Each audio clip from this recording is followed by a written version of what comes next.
Alright, welcome guys. So in today's video, I'm going to be continuing to show us how we can actually do structure of HTML.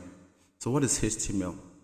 In a couple of times now, we've been seeing how we can use, so far, we've just written a text in our index.html file, and then we further formatted that text to be enclosed in somewhat of a P. We call this P elements because it's an element, right? It stands for something, it represents something, and then it's actually used to format something like we saw. We saw that it actually brings this text to be below each other. So something I have been missing in the last videos, I had a setting called Autosave set on. I recommend you put it on or whatever. So what Autosave means is that I don't have to do Ctrl S for the changes to reflect. So let me show you what I mean.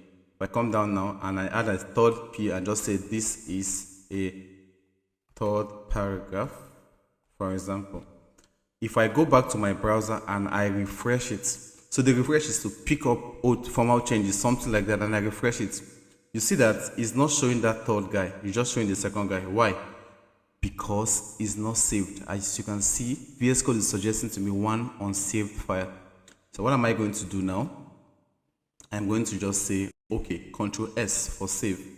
And the moment I do Ctrl S, yeah, it's going to be saved. And I can go back to my browser and refresh, Ctrl R, or I click on this and refresh, reload the page, and then I see it there.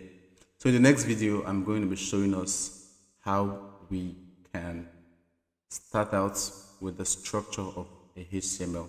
See you guys.